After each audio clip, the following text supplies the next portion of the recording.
The AWARE project's aim is to balance the public conversation about psychedelics, spread accurate information, and give a new face to psychedelia.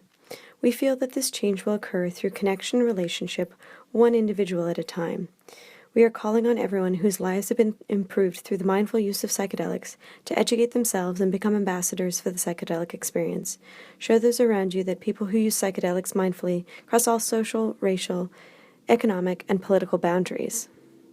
All right, so I'm going to introduce a dear friend, a very, very talented musician, David Arnson. He's been writing. He's been a part of the psychedelic community for a very long time, writing reviews of psychedelic literature for Arrowhead, as well as an incredibly talented musician who has been in the longest-running surf band ever. Is that what's the Planet Earth's longest-running modern surf band? Did you guys get that? Planet Earth's longest-running modern surf band. You gotta have a tagline. They are so badass. It is really like such joyful music. So I hope you have a show you can tell people about. But you get to see something that is absolutely not surf music, but still totally rad. So yeah, Dave Arnson, take it away.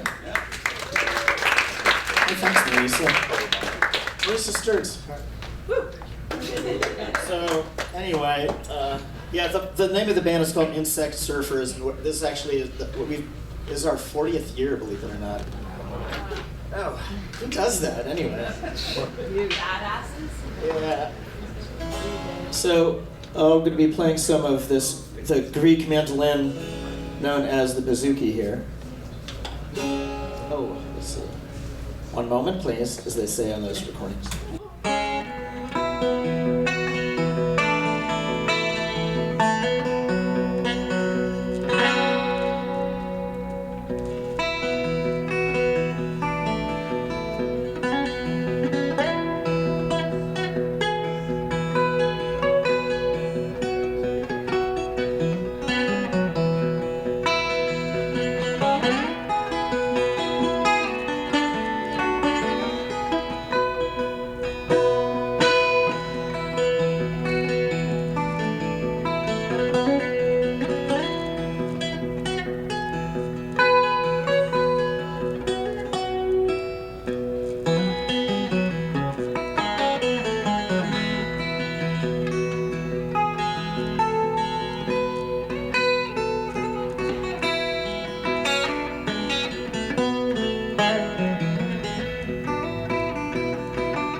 high-tech light show, as you can see. my dorky light show, but you know, makes it 7.001% better, right? And now, back to your regular program. So, to segue onto our speaker, I've been really looking forward to this presentation for a while. Jerry, where are you? Yay! Okay, come on up, Jerry. I'm going to read his bio here. But Jerry Brown and his wife have actually written this book that you see up here. They've been like the Indiana Jones couple, traveling around to all these ancient sites and finding, like, I have this vision of you guys with like magnifying glasses being like, there it is, there's the mushroom. Am I right? Zoom lens camera. Zoom lens, okay. So Julie took all the photographs. 70 to 200, okay, good. Fantastic. Okay, good. So I'm happy that that's pretty close to the truth. The bio here, Jerry B. Brown, Ph.D. is an author, anthropologist, and activist. From 1972 to 2014, he served as founding professor of anthropology at Florida International University in Miami, where he taught a course on psychedelics and culture. He is a co-author with Julie M. Brown of the Psychedelic Gospels, The Secret History of Hallucinogens in Christianity, and he is also the co-author of Sacred Plants and the Gnostic Church, Journal of Ancient History, and the forthcoming Entheogens in Christian Art, Wasson, Allegro, and the Psychedelic Gospels, Journal of Psychedelic Studies. So come on up and please share all your wisdom. I'm really excited to learn about all the good stuff. All right. Give him a round of applause. Thank you, Marissa, and for everyone from the Aware Project for. Can you hear me? No. Oh, okay. Can you really? Yeah, let's give you the Okay. Can you hear me over there? No. All right. So be it. Can you hear me now? How about this? Good? All right. I want to thank everyone from the AWARE project. I want to correct something that was said early on in the introduction about back in the 60s and 70s, there was no context. There was nothing holding the psychedelic experience. And it's not really a critique because all of that information got washed away in the war on drugs. In fact, during the 50s and the 60s, there were over 1,000 peer-reviewed publications out there on the beneficial effects of psychedelics, done on 40,000 human subjects. All of this got washed away in the Nixon war on drugs and in the prohibition, the Controlled Substances Act that came about in the 1970s. Later on, much later on, one of the henchmen of Nixon from the Watergate years, it was either Ehrlichman or Haldeman, thank you very much, said the following: we knew those substances weren't harmful. We had a political problem. We had an anti-war movement and we had a civil rights movement. You could not make it illegal for people to be black, and you could not make it illegal for people to protest. But by criminalizing all of these drugs and amping up things on cannabis, we were able to infiltrate, spy on, arrest many of the leaders, and you've seen the horrible effects of the war on drugs. The good news is that today and very soon there are going to be alternatives where it will not be illegal. As you probably know, in Denver in May, they decriminalized psilocybin. Not to be outdone, Oakland decriminalized sacred plants and fungi. And right now, there's a movement underway led by Ryan. You want to just raise your hand? And his buddies from Decriminalize California to decriminalize psilocybin.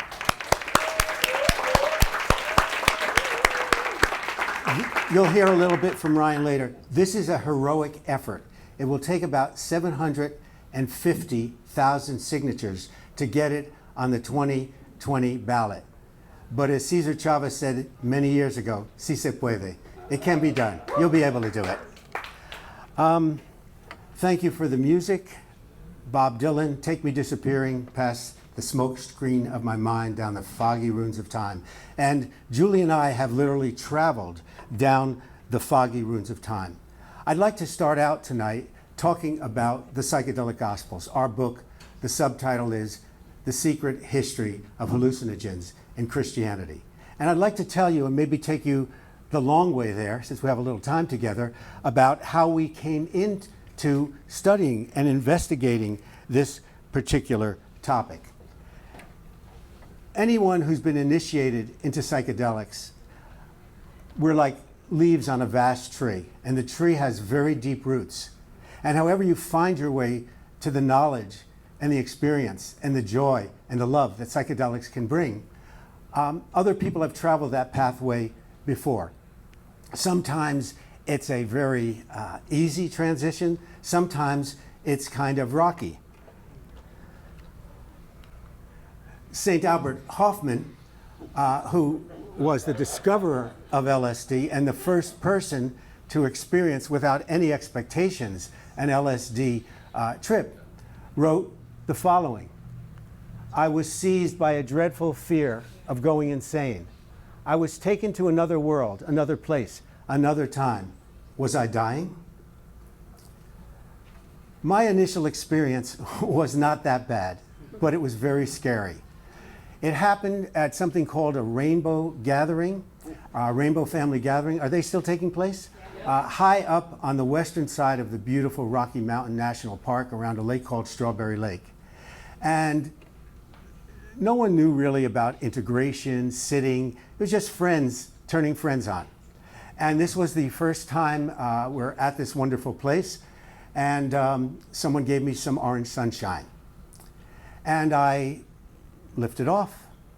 And I was walking around in the woods with a dear, dear friend of mine.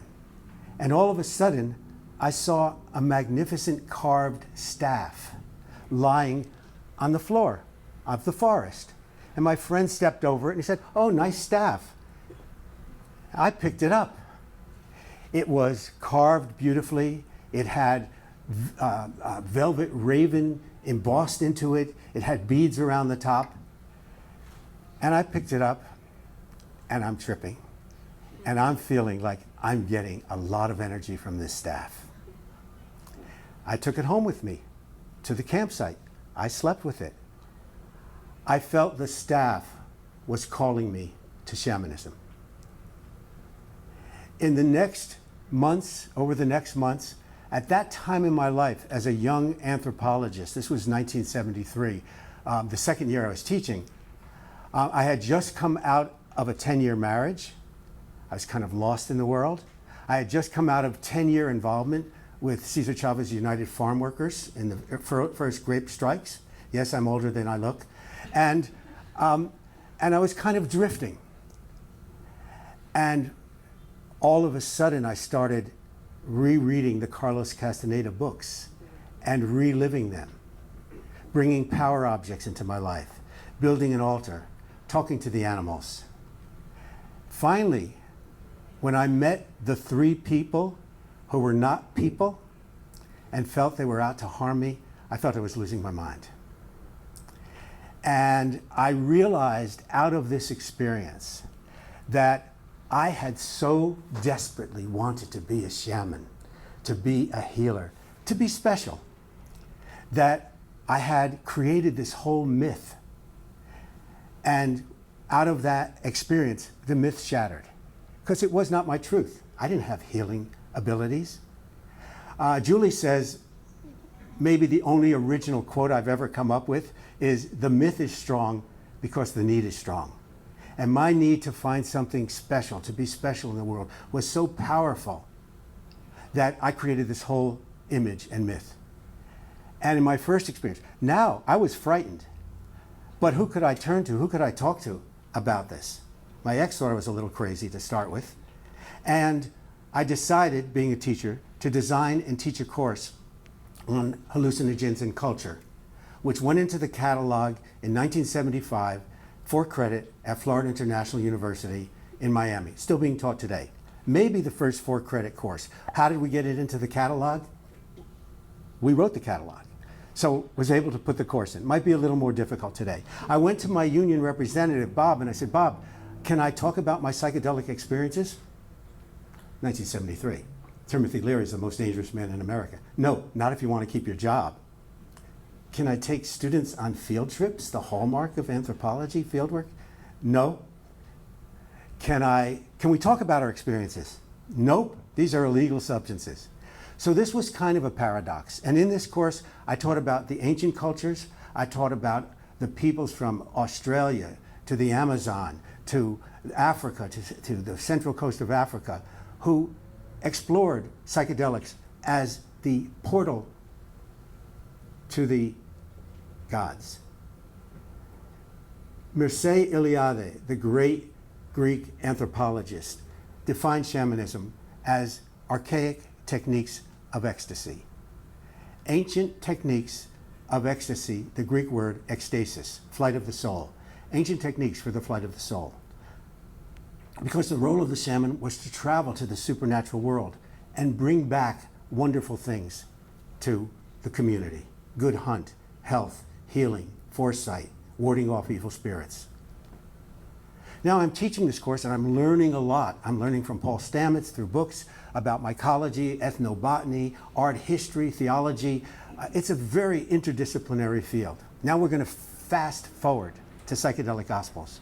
2006, Julie and I are on our 20th year anniversary in Scotland, in Edinburgh, and drawn by the Da Vinci Code, Dan Brown's book that talked about Roslin Chapel as a possible resting place of the Holy Grail, we traveled 7 miles south of Edinburgh to Roslin.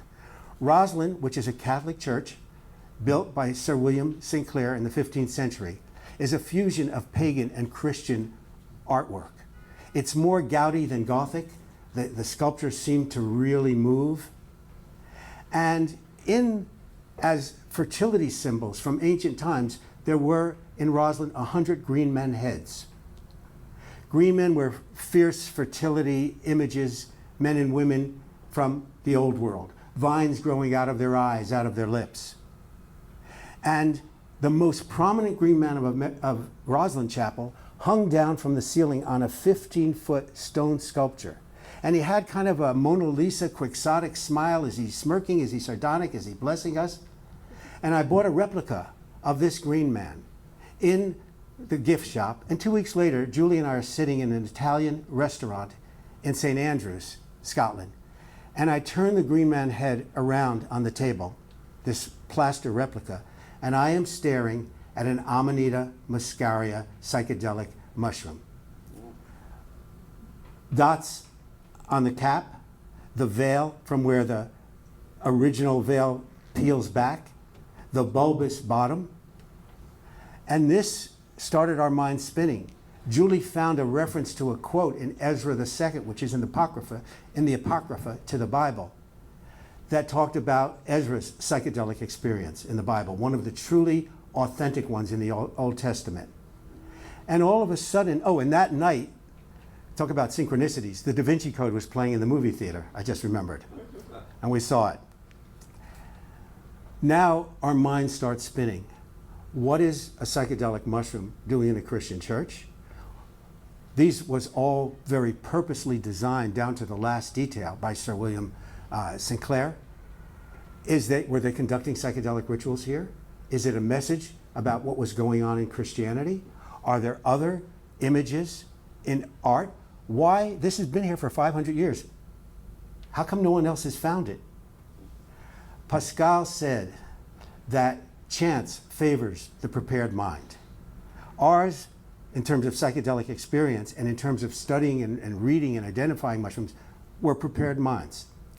Fortunately, while we were writing the book, which came out in 2016, we met Paul Stamets, the great mycologist, and we had dinner with him, and I pulled out the picture. Oh. The green man of Rosslyn Chapel. This comes down from the ceiling, and here's the inverted image with highlighted the Amanita muscaria mushroom. And I asked Paul, I said, is this an Amanita muscaria mushroom? And he said, it is a taxonomically correct Amanita muscaria mushroom. And then I said, are you sure? And then I felt a little embarrassed. It's kind of like asking the Pope, are you Catholic? And he said, oh yeah, I'm sure. And he pulled out his computer and he showed me other mushroom images from Rosslyn. So now Julie and I kind of went into a multi-year thinking process. Are there other psychedelics out there? We're going to have to travel throughout Europe like Indiana Jones with a camera and look for these things. Middle East, churches, cathedrals, abbeys, places that are 300 AD, 1,000 years old. And we wrestled. We said, will we ever really find anything? Will we ever be able to prove anything? I mean, are there psychedelics in Christian history? That qualifies as a extraordinary claim. And Carl Sagan, the great astrophysicist, said extraordinary claims require extraordinary evidence. So we knew we would have to go not pull stuff off the internet, but document original photographs of psychedelics in this art. And that's what we did. In 2012, we traveled through England, Canterbury, Rosslyn. We went into central France. I'll get to some of those sites later.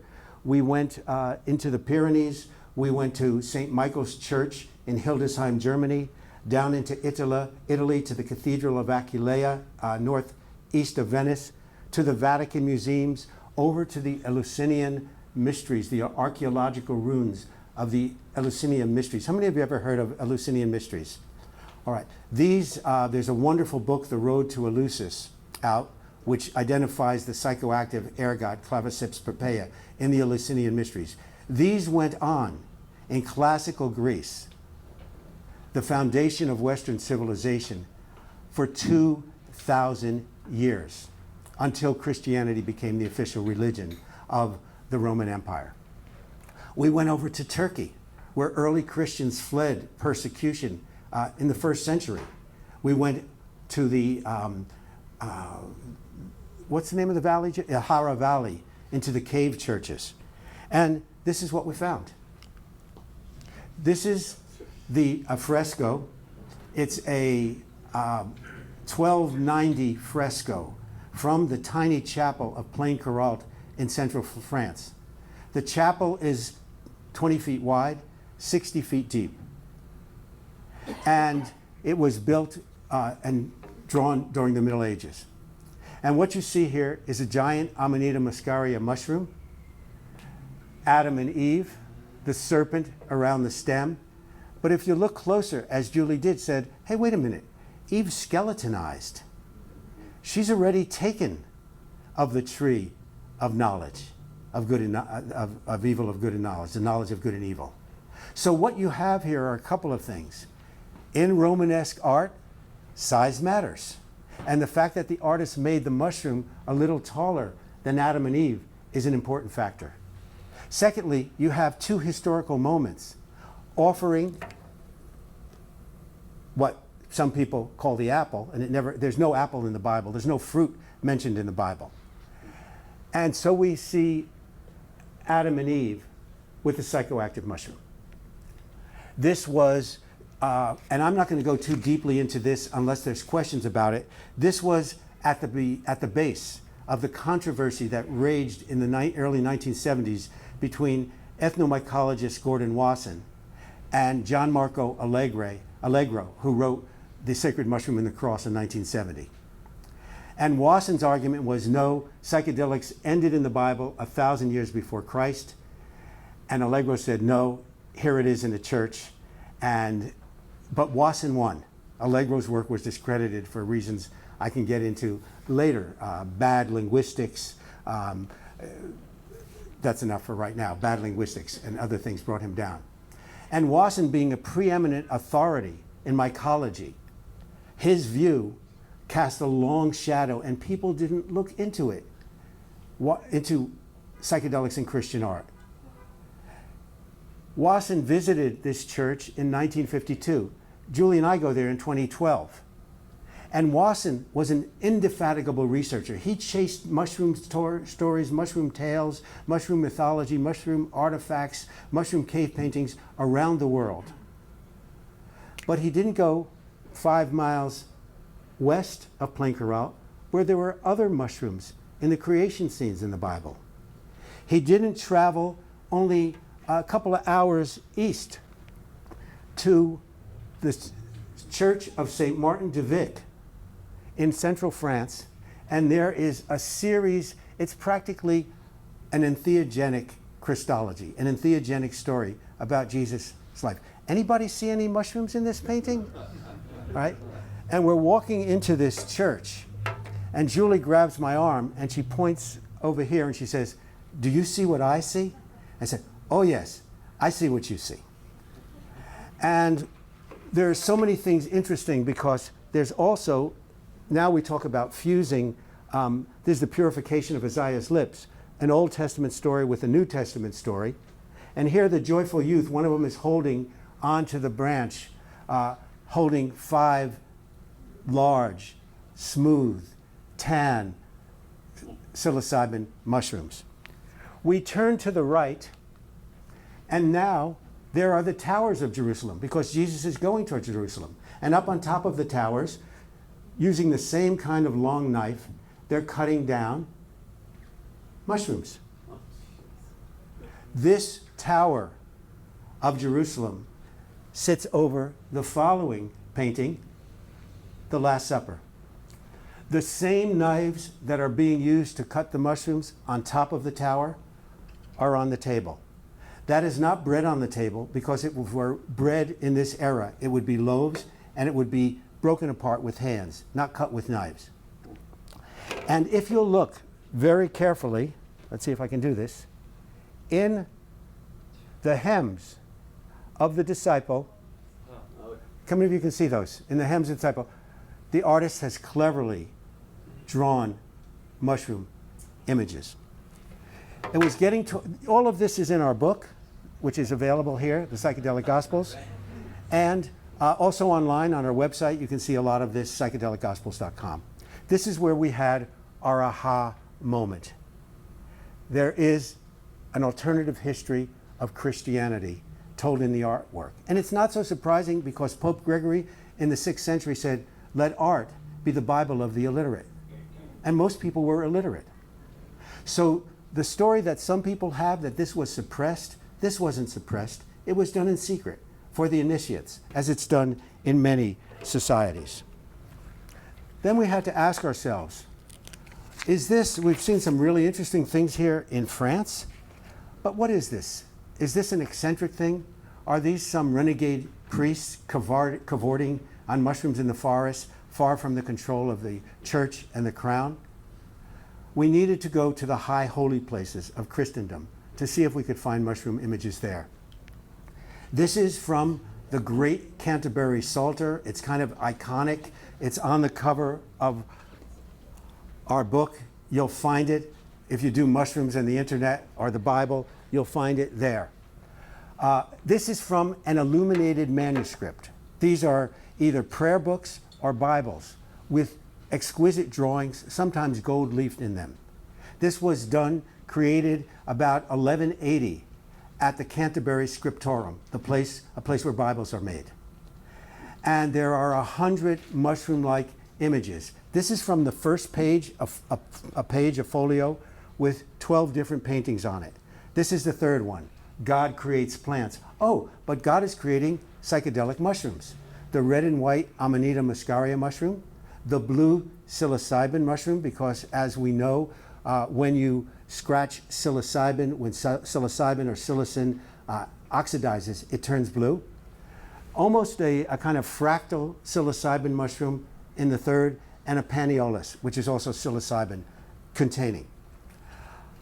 A lot of people search for, maybe they'll find God with sacred mushrooms. And that's a very common theme.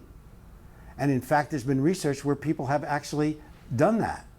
But we also have to remember that in tribal cultures, whether it be the Jibaro or the Shipobo in the Amazon, or the Mazatec of Maria Sabina in Mexico, or the Huichol Indians, a primary use of this is for healing.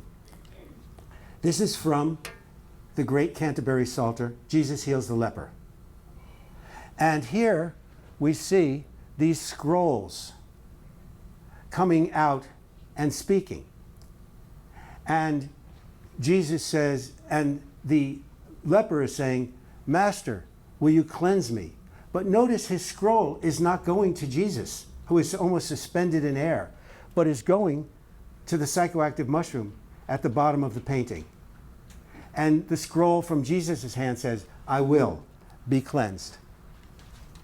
We traveled on to Chartres Cathedral, which is a UNESCO site, 2 tiers of magnificent stained glass windows.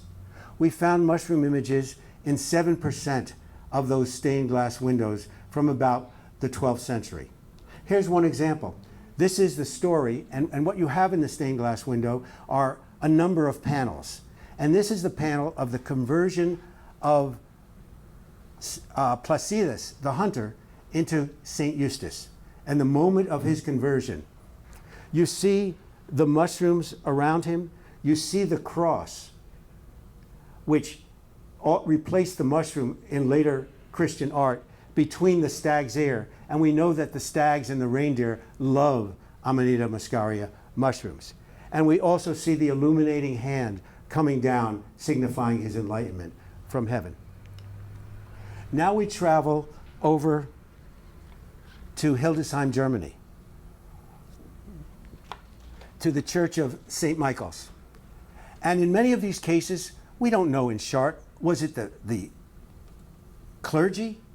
Was it the financiers, the royalty who financed the stained glass? Was it the artisans? Or did they all collaborate to put these in? But at the Church of St. Michael's in Hildesheim, we know exactly who created the images. It was Bishop Bernward, who was the tutor, this is no marginal figure, the tutor to Otto III, the Holy Roman Emperor. His mission was to build churches. He was a mathematician, a metallurgist. He cast a Christ column 11 feet high, about this wide, showing the life of Jesus. And in multiple stages of this bronze Christ column, where the life story unfolds in a helix around the column, there are mushrooms like this, Liberty Cap mushrooms. And this one is particularly interesting because it's the story of the transfiguration. It's one of two miracles in the Bible that happen to Jesus as opposed to miracles that he does.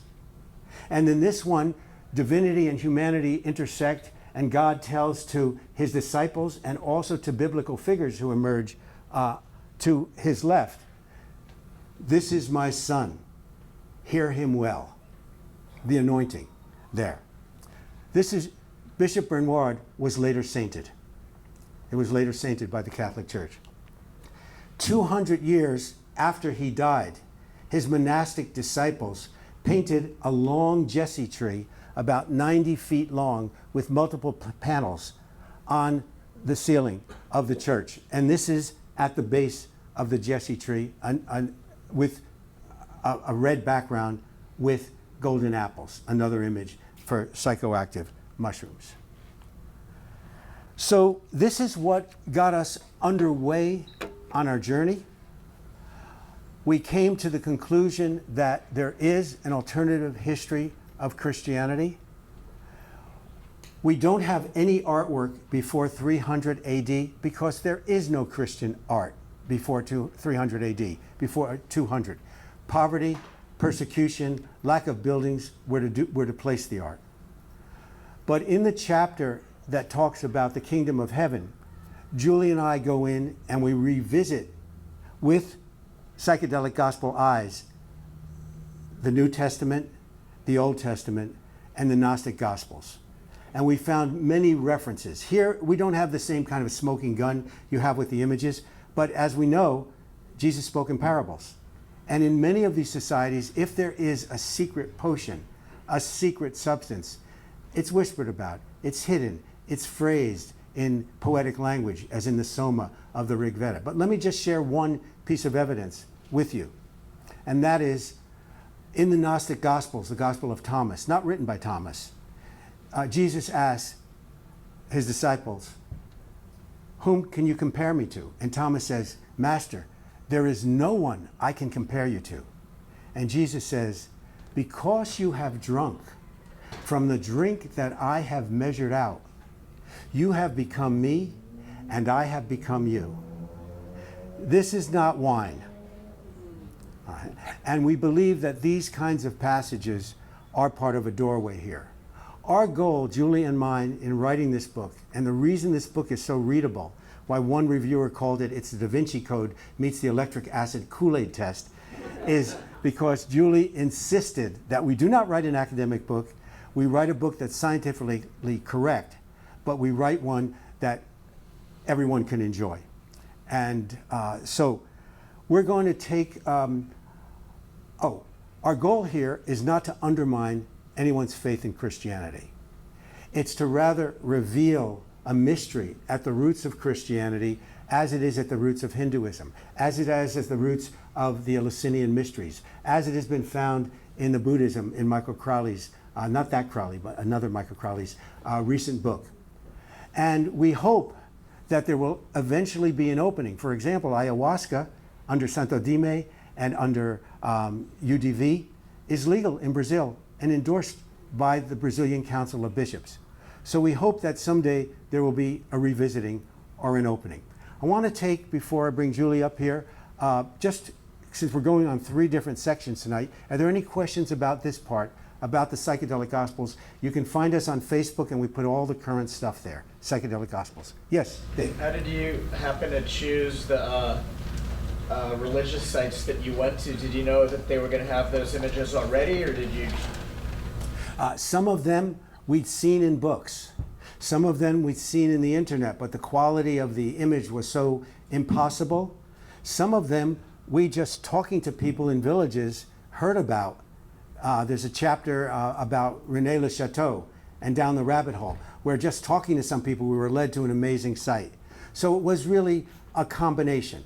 But had we not got out on the trail, and as they say, seek and ye shall find, had we not been out there looking, we would not have found. And that we knew if we didn't do that, we'd regret it the rest of our lives. So it was a combination. Yes? If psychedelics were used esoterically, even by the clergy, how come there's such fundamentalist weird stuff in there? Very good question. The psychedelic experience. Very good question. Such as I've read about. Yeah.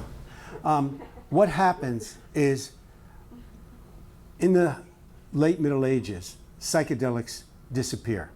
There are no psychedelic images in any of the rooms, 57 rooms of the Vatican Museum that Julie and I went through exhaustively. What disappeared it? Psychedelics disappeared. What disappeared it? From Christian, yes, what disappeared it?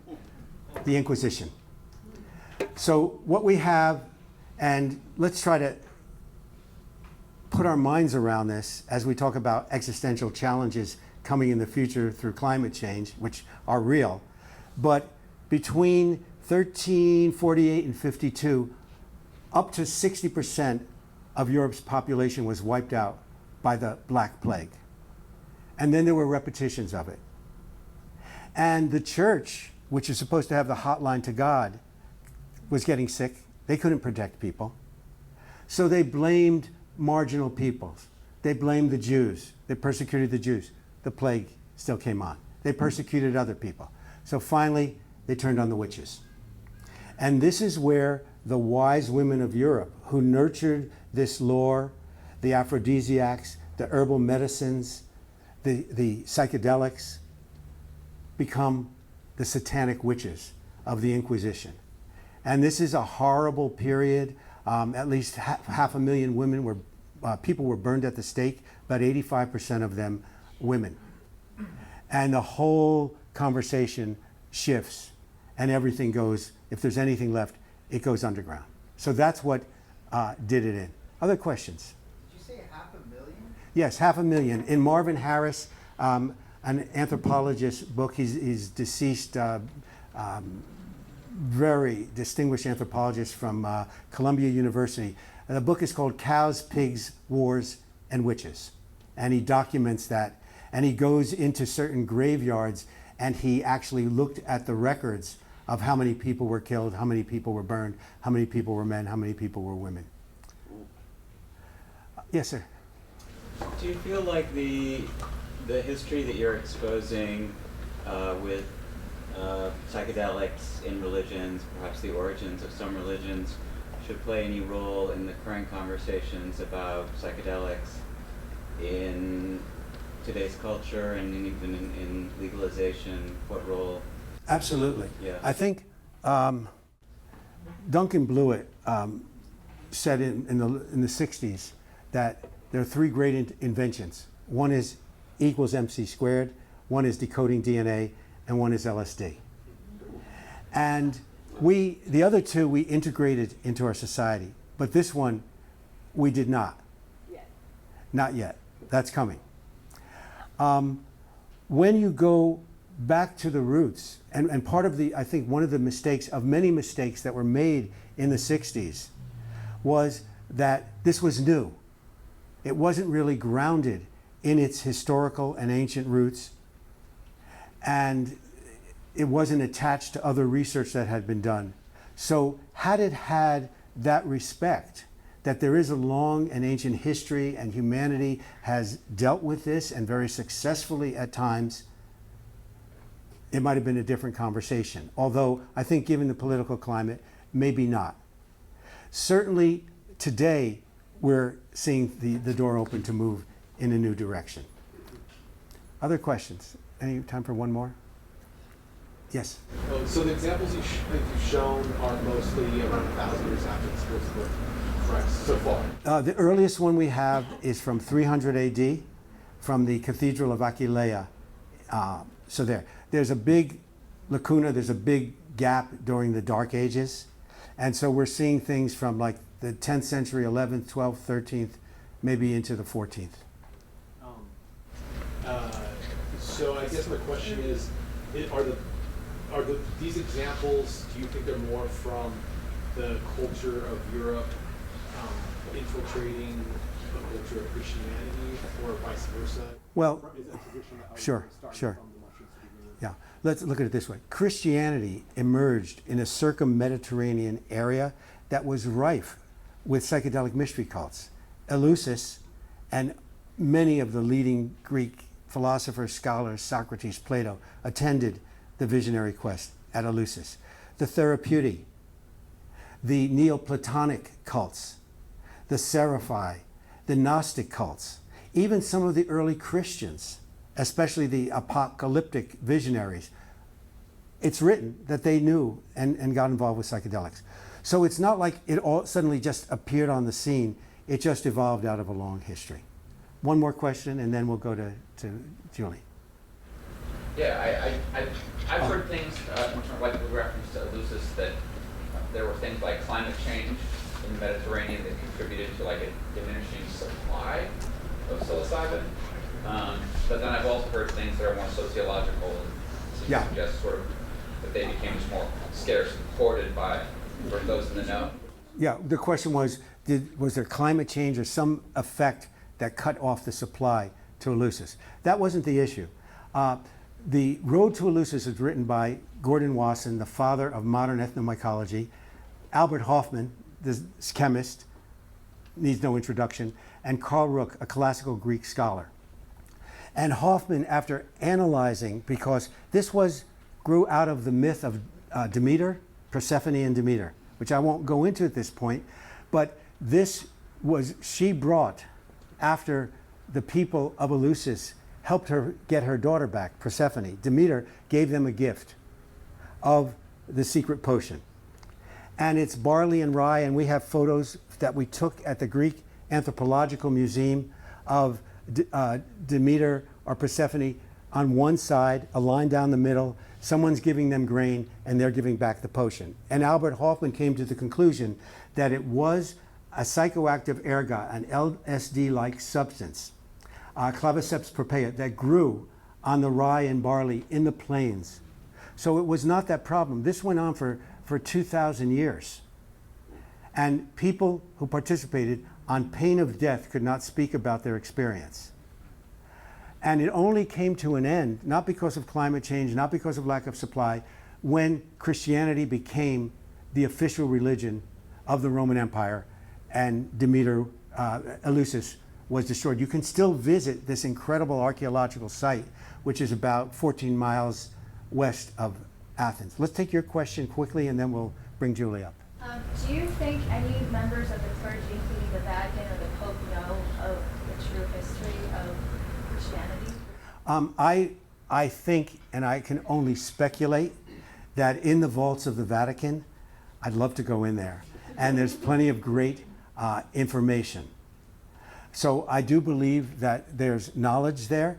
It's interesting the way the conversation is emerging, certainly with the Brazilian Council of Bishops' approval of ayahuasca. You have a Christian endorsement there. And while we, Julie and I, have not gotten any official response from the Catholic Church, what we've seen is with Michael Pollan's book. How many of you know about Michael Pollan's book, How to Change Your Mind? So Michael Pollan, being a best-selling author, got on all the TV stations, etc. And there was an article in the American Conservative, a conservative Catholic paper, online, American Conservative. And it was having a conversation, a Christian, with other Catholics, saying, look, I read this book. I want to have a new conversation about psychedelics. Don't run away. Sit down. This is going to take a while. And he gave a very thoughtful discussion, and he says, look, these psychedelics in the psychedelic renaissance are healing people. We're about helping and healing people. We should not discard them or ignore and possibly endorse this. And also, we have evidence that psychedelics can produce a true mystical experience. And we should be open to that as well, that it's not only the stuff of sages and mystics through the ages. And that brings us to our next topic. Why is mystical experience the key in healing in psychedelic-assisted psychotherapy? And to give you an idea of a mystical experience, I'm going to ask Julie, if you don't mind, my wife, partner, muse.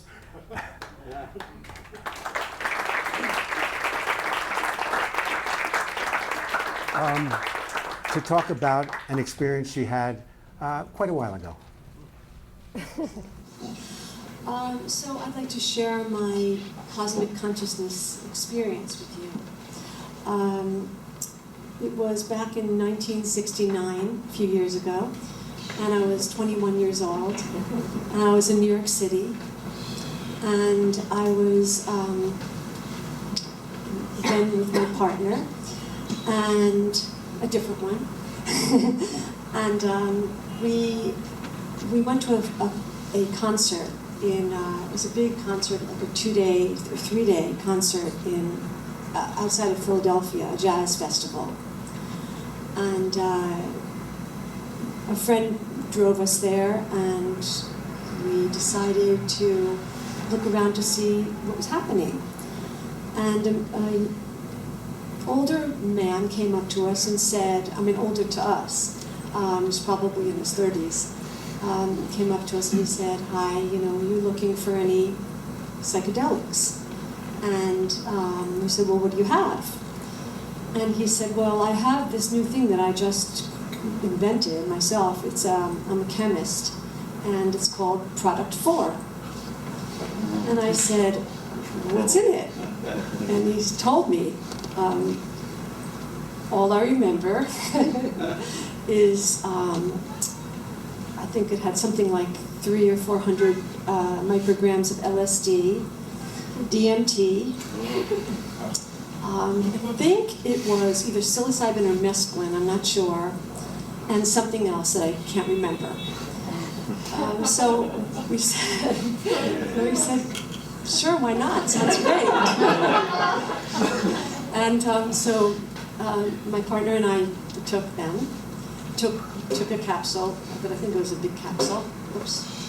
And we lay down on the grassy knoll and listened to the music, the gospel music that was playing right then. And I remember lying there and feeling like, oh, this is just what I need to relax. It just feels so good to lie back in the grass and relax. And I closed my eyes and I listened to this fantastic gospel music.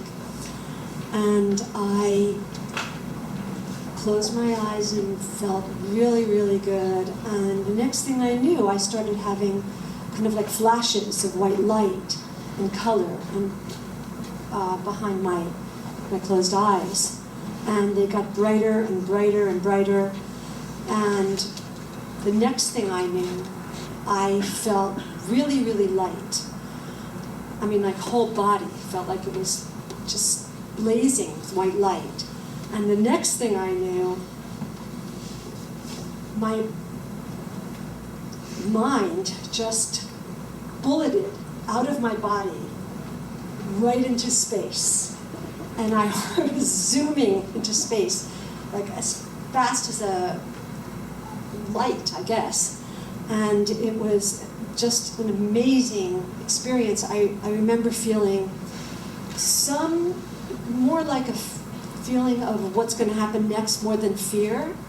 And so I just went with it. And I traveled and traveled and traveled, zooming along and just seeing sparks of white light and flashes of things until I finally slowed down.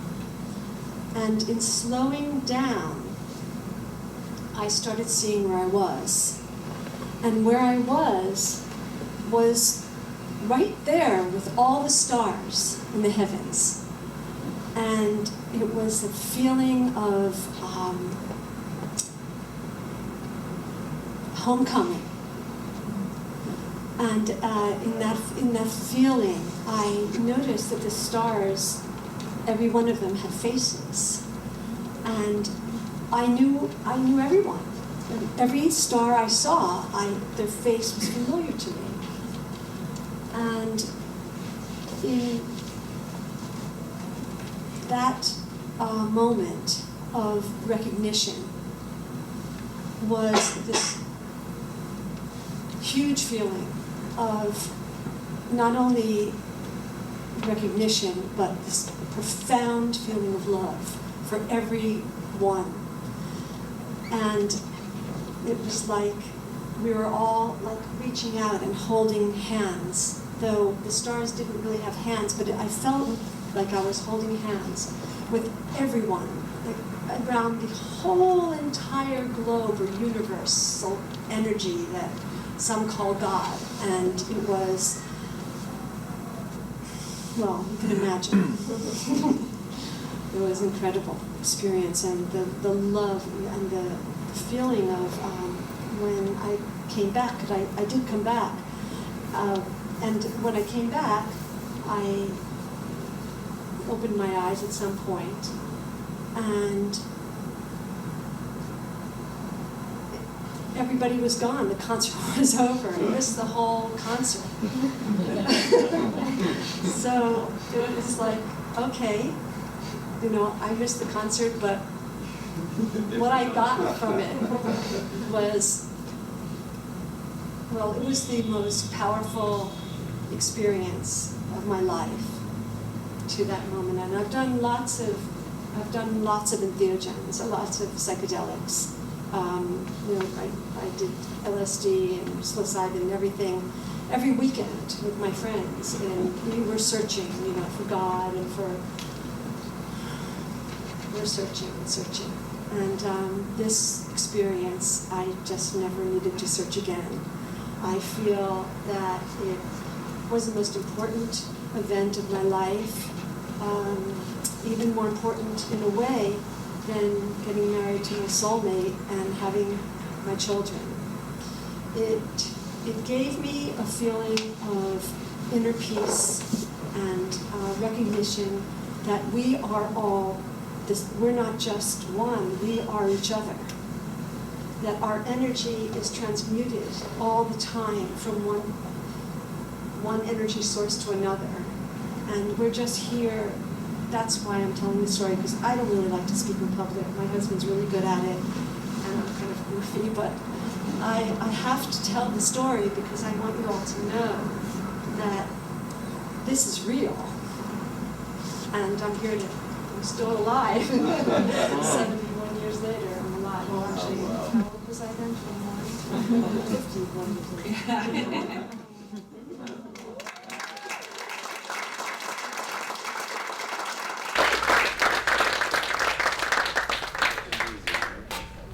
Yeah, I like older women. I mean, I'm 76, she's 71. What can I say? Microphone. So, Julie and I are skeptics and radical empiricists. We started out skeptical on things, but once we became true believers out of our own experience of things we knew with absolute integrity and authenticity. Julie had a mystical experience. What are some of the characteristics?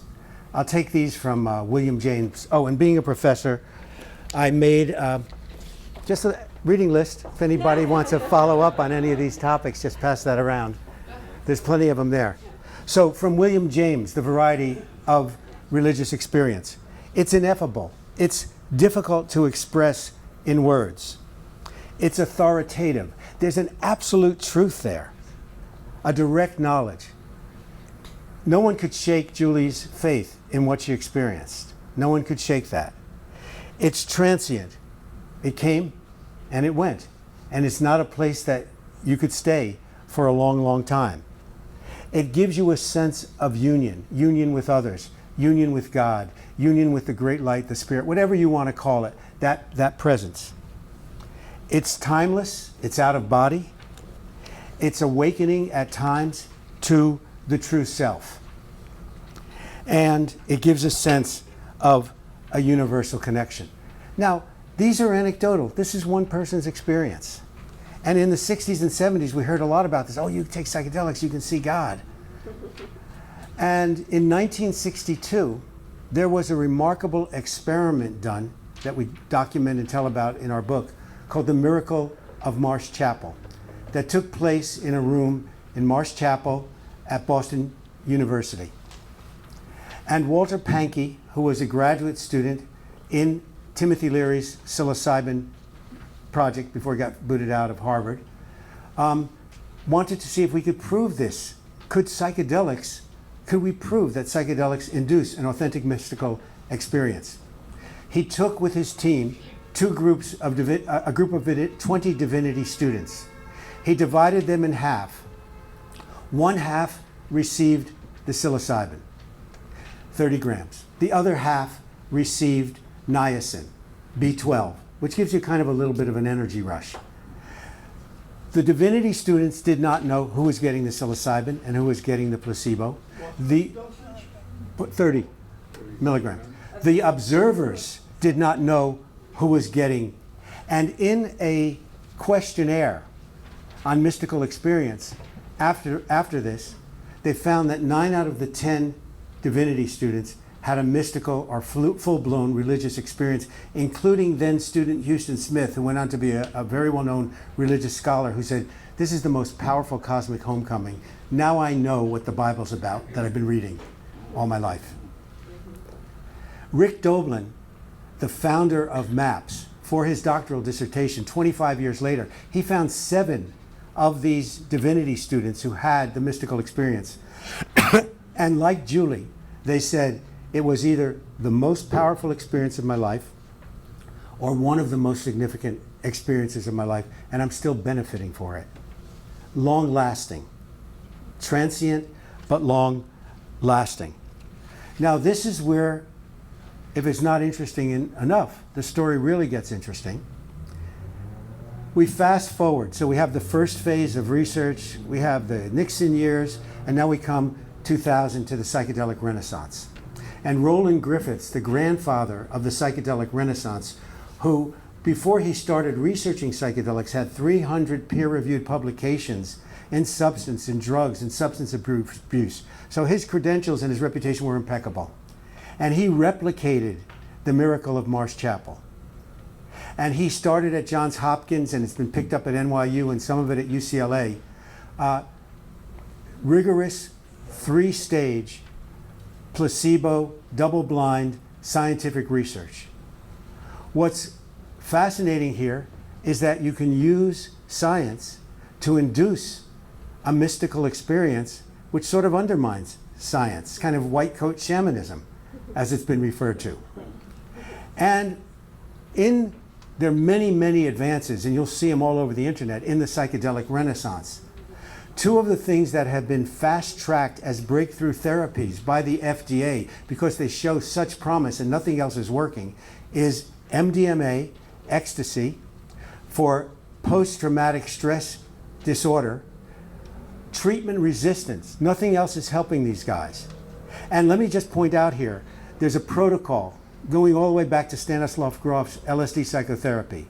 Preparation for the session, eye shades, music, guide to help you out and help you move ahead, post-session integration, all of these things very important. So there's a whole protocol that goes on here. And what Griffiths, the other one is psilocybin for anxiety and depression. There's at least 800 million people in the world who are known to have depression. And it's a horrible thing. And there's been no advances in 30 years. And what has the scientists so excited is 1 or 2 sessions, they're getting 70 or 80% effectiveness where the person has catharted their depression. So what they're saying is, look, when you get something that's replicable and you're getting 70 or 80% results, it's hard not to get excited. It's hard when you're giving psilocybin to people who are dying of terminal cancer and they lose their fear of death. They lose their anxiety. Their pain doesn't go away, but it's less. And they start giving comfort to their own caretakers.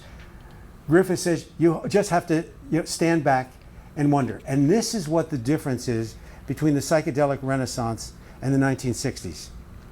And when we see medicalization, effective medicalization, someday there will be a psychedelic-assisted psychotherapy place near you. And if the gentlemen from Ryan's group have anything to say about it, it'll be sooner rather than later. And they've been around in the underground for many years. Now, so this is the point I was referring to. The intensity, the improvement is correlated with the intensity of the mystical experience. Remember, this is your brain on drugs. This is your brain on LSD, literally. At Imperial College in London, Robin Carhart Harris has been doing magnetic resonance imaging with normal people before and after taking psychedelics. And as you can see, the chambers of the mind light up. No wonder Steve Jobs says, in his biography, I love psychedelics. It helped me think differently to create Apple. Francis Crick visualized the DNA helix while involved with psychedelics. They can help with creativity.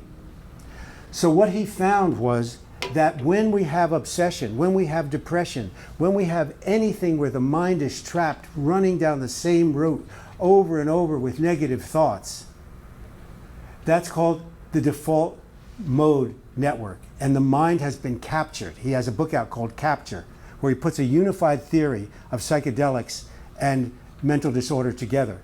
The mind has been captured in these ruts. What happens with the psychedelics? New pathways open up.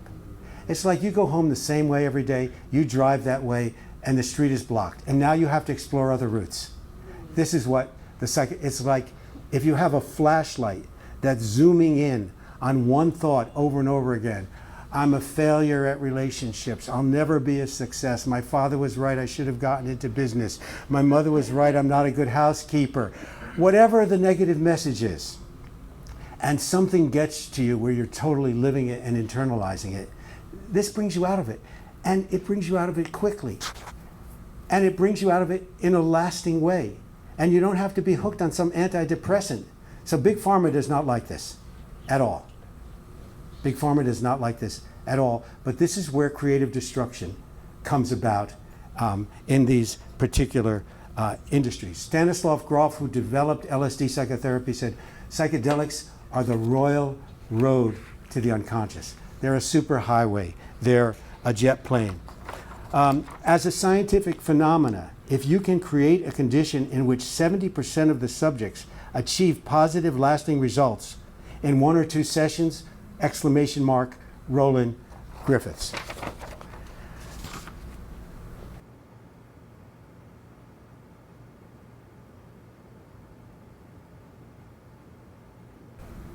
The seminal psychedelic experiences I had were in the 1970s and 1980s.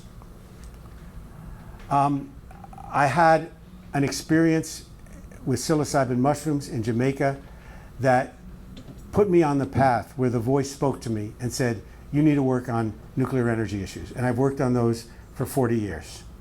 And I believed that voice, and some powerful synchronicities came about it. When I met Julie, I had been married. I got married after knowing a person for 17 days.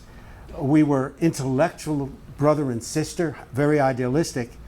But when we got out of the movement and it was time to settle down, sexually, no. Spiritually, no. Emotionally, no. And we divorced. And then I met Julie. And Julie talked to me in a way no woman had ever spoken to me. I want you to be completely honest with me, and I want you to support my well-being as I perceive it. And I will support your well-being as you perceive it, as long as it doesn't hurt the relationship. So no polyamory and, that kind of stuff that always leads to destruction, or mainly leads to destruction. And I was scared. I'd never made an emotional commitment in my life. And I started having panic attacks. I started having breathing attacks. And Julie said, okay, we have to do the truth serum. We have to do LSD. Okay, we got it. All right, we're not making any progress here. We did in her bedroom, and our energy fields completely fused, merged together, and went up into the sky. There was not one iota of resistance. And she knew, and finally I knew. The last thing I want to say, and then how's our timing going?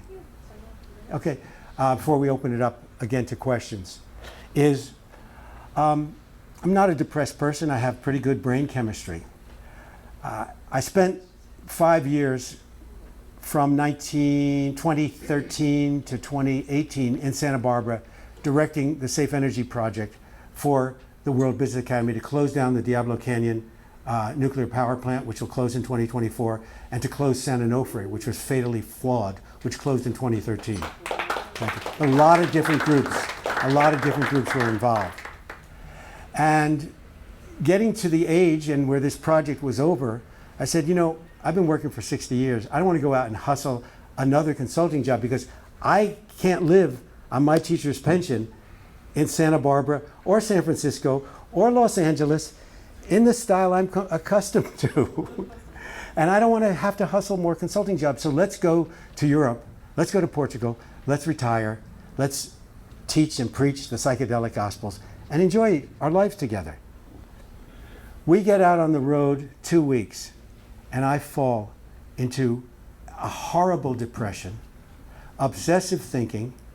I can't sleep at night. And if there was an Olympics for sleeping, I would enter. I'm a great sleeper. I can't sleep at night.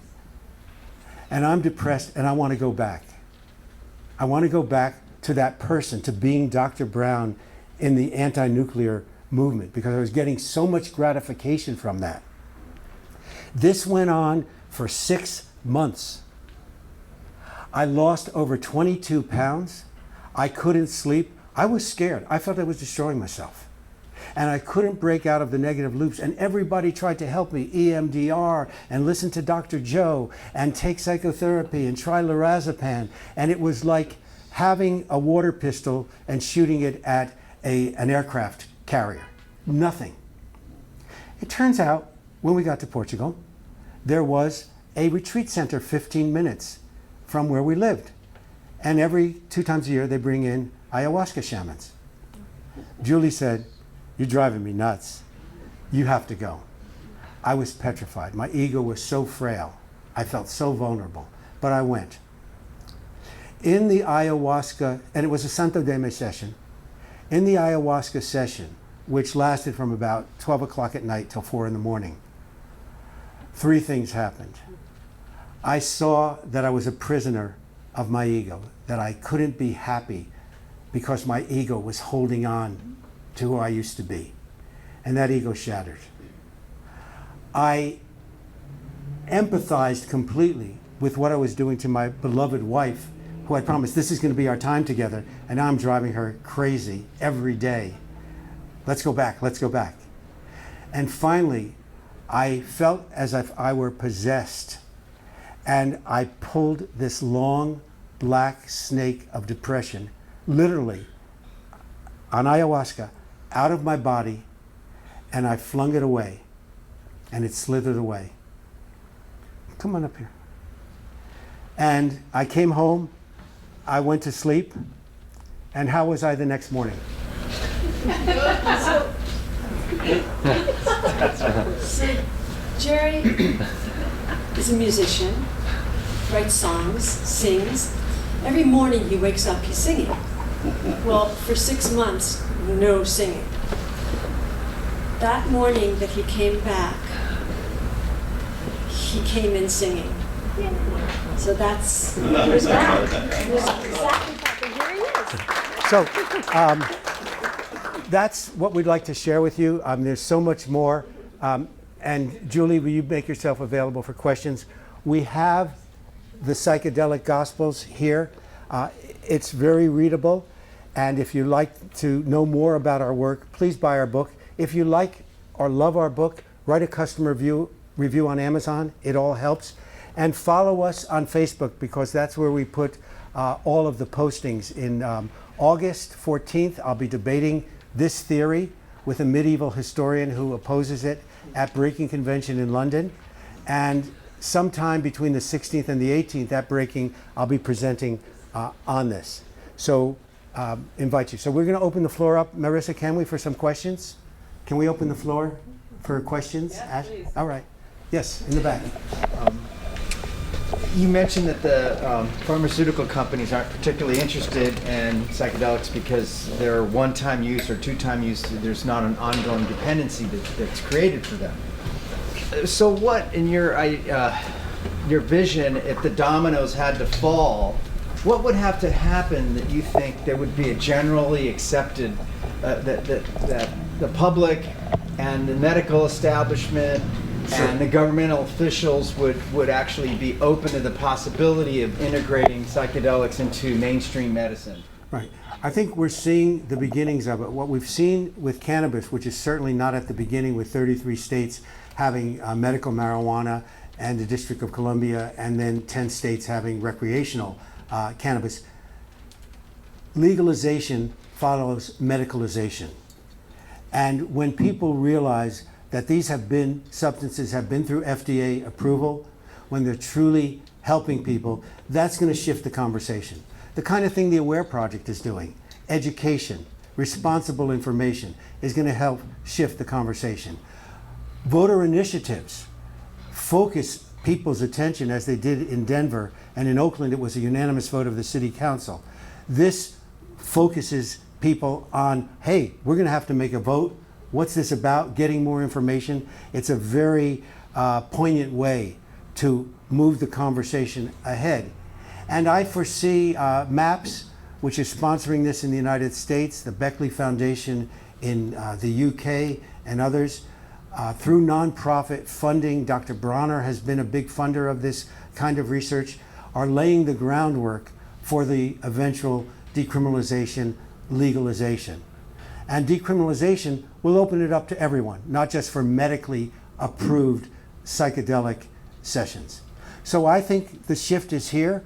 The acceptance of Michael Pollan's work, the favorable acceptance that you've seen in the media, in Forbes, in Business Week, in The Economist, of these breakthroughs in psychedelics. F. Scott Fitzgerald, the writer, Great Gatsby, said there's no second acts in American lives. Well, psychedelics is having a second act. And because of people like the AWARE Project who are getting good, solid information out there, I think it's going to end up with a very positive conversation this time around. Other questions? Yes, sir. Yeah, I think I heard you mention that there was a Buddhist book that had been written about. Yeah. Could you? Yeah, it's no. It's the something of the Buddha. I'll look it up and get to you. It's Crowley, though. Yes. Any other questions? Anything else? Going once? Yes. I know you're not a classically trained therapist, you're an anthropologist, correct? But Julie is. She's a psychotherapist. Oh, maybe she can answer the question. So, to folks who work with people who've had experiences with psychedelics, or, what would you say to them to help along the therapeutic process, working with people who've done ayahuasca and maybe are coming back, maybe having a little difficulty integrating things, something, what would you say to that? Actually, you answer that question because it's more relevant for you. Okay. What I would say are a couple of things. There are a tremendous amount of resources out there today. The psychedelic therapeutic community is policing itself because there are some people out there leading some of these sessions who don't have the best intentions and are on a bit of a power trip. And that's a good thing, that there is internal policing and a sort of, hopefully, a Yelp for shamans that'll develop eventually. Julie and I, after our experience, we talked about maybe we should create a psychedelic dating service, but that idea never got off the ground. So to come back to your idea, I think that integration is important. Holding the ideas, going into a psychedelic session with a clear intention of what you want from it. I would heartily recommend to anyone who's either guiding or thinking about guiding or thinking about exploring psychedelics at a new stage in their life or for the first time, Jim Fadiman's book, The Psychedelic Explorer's Guide. The Psychedelic Explorer's Guide. And while I mentioned Jim Fadiman, who's one of my two heroes in the field, along with Stanislav Grof. Stanislav Grof's in his 80s. On August 11th or 14th, at the Masonic Temple in San Francisco. His new book, a 2-volume book called The Path of the Psychonaut, The Way of the Psychonaut, will be released. It's a summary of his life's work. It's a MAPS event, and there'll also be a documentary movie about his life. In terms of Jim Fadiman, who did magnificent research on psychedelics with problem solving for mature scientists, he has been leading the microdosing research. And if you're interested in that, I recommend microdosingpsychedelics.com. Microdosingpsychedelics.com. Jim, over an 18-month period, had people in 59 countries microdosing LSD and psilocybin and reporting to him over the internet on a standard format. This, he calls this search because it's not rigorous controlled research. He found that it helped people do a lot better at whatever they were doing. In other words, this is why Rolling Stones wrote about microdosing. This is the drug your boss would like you to take. And for people with clinical conditions, very fascinating things with recovery of memory, with people who stop stuttering. But as Jim emphasizes, these are anecdotal, but it's giving us a searchlight. And as Groff said, psychedelics are to the mind what the telescope was to the heavens, what the microscope was to biology, and we're just beginning to use that tool. Yes, and then we'll wrap it up. Moving the conversation, I mean, I've read a bit about, I don't know how much you personally subscribe to this, maybe the role of specifically psilocybin in sort of catalyzing consciousness, prehistoric, kind of making that leap from monkey to man, humanity. And then I kind of look at this, and like you say, medicalization sort of leads legalization, is the leading edge of that. But I almost wonder if the benefits of this are what you say, which maybe some of us have experience with that. Could it at some point the conversation be shifted from sort of treating malcondition in a medical perspective to maybe, might this have a broader social? Oh, absolutely, absolutely. And this is the beauty of decriminalization, because as opposed to, say, the Oregon initiative that is for medically approved psychotherapeutic sessions, decriminalization allows people to explore it. Healthy people, people who would like to explore it for spiritual purposes, for expanding their mind, for personal growth, and for religious experiences. So we believe that it will go in that direction. And if we were to look far into the future, which is always dangerous, we think we're at the beginning of an Entheogen Reformation that eventually will be as powerful as the Protestant Reformation of Martin Luther that started 500 years ago in 1517.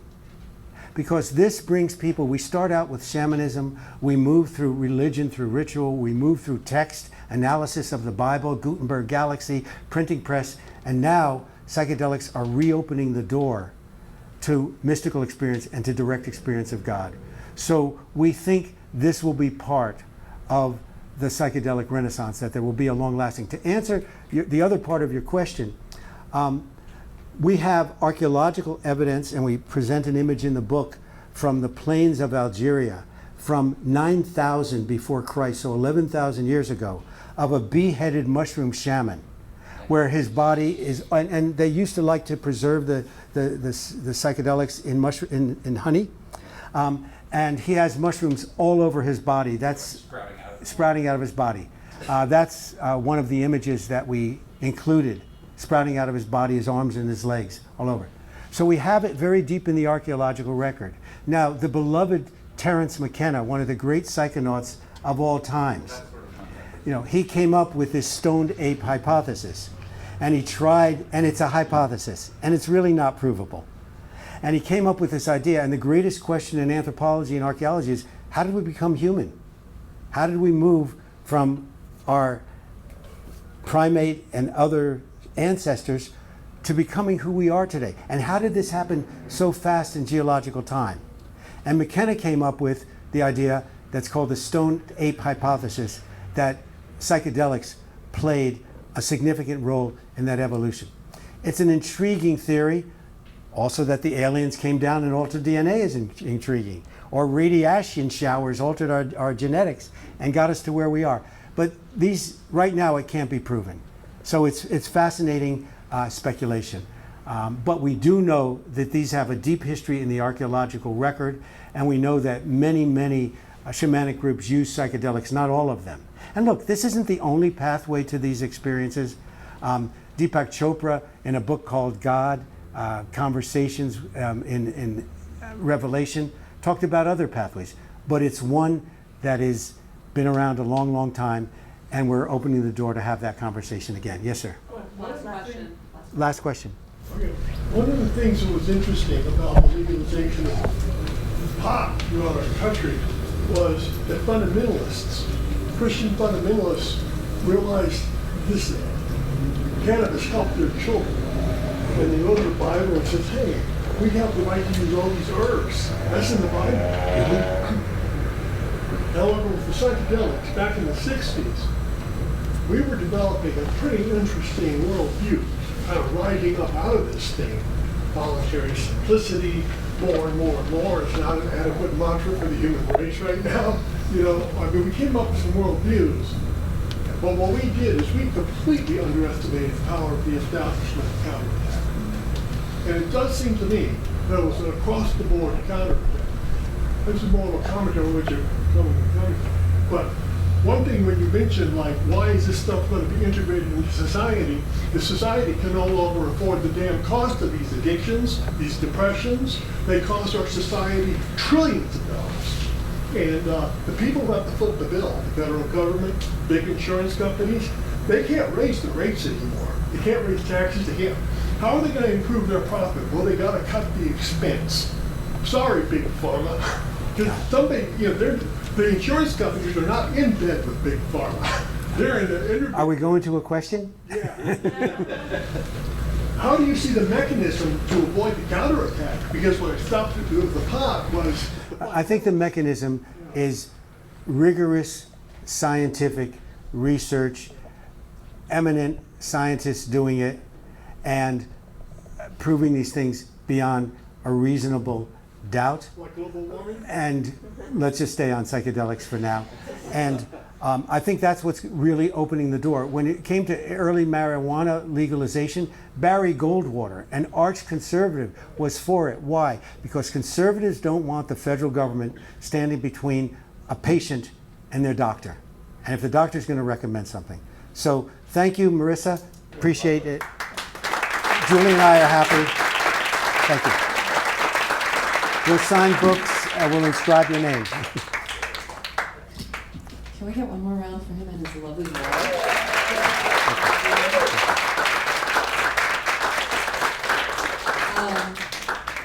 Yeah, you know, the one thing I was trying to articulate when I just kept repeating myself that I was really excited about the intersection is that I used to really, I was raised super religious, and I really couldn't handle talking about God in any favorable way. It made me cringe because there was hellfire and brimstone so connected. And it wasn't until I got to meet God on a couple of psychedelic journeys and really like communicate and understand, you know, I mean, God can be so many things, but it was psychedelics that shifted it. And now I feel I have like, it's not just me navigating this world, I feel connected to everything through that open channel. And so it's made life a lot easier. Whether it's real or not, who cares? It's made life full of flowing, loving energy, and it's really beautiful. So I just want to celebrate this conversation more and just say, God's not the problem. Religion's kind of are sometimes. Depending on the religion. All right, yeah. That is like the toughest act in the world to follow. It's just phenomenal. Okay, so we're trying to basically decriminalize psychedelic mushrooms in the state of California. It's an extraordinarily complex and massive feat to undertake. And the way we do this is with people. So look around, you're probably the best people you know today. You're sitting in this room, and these are some of the coolest things ever. And thank you so much for doing all this work, because without this education, we don't stand a chance out there. So this is an open source initiative. You can check it out online at decrimca.org. This is one of the rare times that open source initiatives have actually been used at this scale at a statewide level. You're fortunate enough to actually live in the state of California, which actually allows for citizens initiatives. It is one of the most effective tools a person can use to actually change government, hopefully, for the better. Right now, there are a lot of conservative groups that are actually trying to stop citizens' initiatives across the United States because it's very scary. So give this a shot, check us out online, and have a good, yes, we have plenty of stickers and buttons over there as well, has all the basic information. Oh my God, we have the first Wednesday of every month, we're in San Francisco. The second Wednesday of every month, we're in Los Angeles. The third Wednesday of every month, we're in Orange County. Fourth Wednesday of every month, we are in San Diego. And this is the pattern we're going to be on the circuit for the next, I don't know, 15, 16 months ahead of us. Yeah, it's all on the website. We're on Facebook, Instagram, Twitter. Those are gatherings that you can do that? They're structured it as originally strategy meetings, but now we're actually going into the party phase where basically we get the network. So one of the things we're trying to do is, for example, there's a meeting in Orange County tomorrow, which is actually like a secret potluck sort of at a private residence. And you get to have a really good time. And we're trying to replicate that here as well. So the next phase for this one coming up in the second week of August, we're going to be doing a potluck at a space. We had a lunch at the WeWork spot, and we were supposed to have like 12 people, and like, I don't know, 48 showed up, and then all these people at the WeWork spot also showed up for the lunch. So it was a mushroom-themed dinner, and it was awesome. My brother, we woke up at like 8 a.m. and started making pasta. We made like this giant pot of pasta, and it was just wild. And then the next one coming up, how much does it cost to rent this place out? Because this is awesome here. It's like the third event I've been here. It's pretty cheap. Solid kitchen somewhere back there. Talk more later. Okay, cool. We'll figure that out. But we'll put a notice out there for that, and if you're interested, just check it out online. And we organize through Slack. So we're at 320 volunteers officially right now, and we seem to be growing about 5 to 6 volunteers across the state. What's the channel? How do we look it up? decrimca.org. Sign up as a volunteer, and we'll give you access to the Slack channel. We'll send you a little email for it, and you'll get dialed in. And we have a different channel for every single county in California, so there's 58 counties total, and then all of our team channels are in there, so you can talk to every single person you would ever want to about this. And there's a lot of action on that channel, so like everybody's always just asking like 10 million questions. So it's solid. Give it a shot. Thank you. Yeah, do you have a question? Can you say the website one more time? decrimca.org. decrimca.org. Yes. Okay, thank you.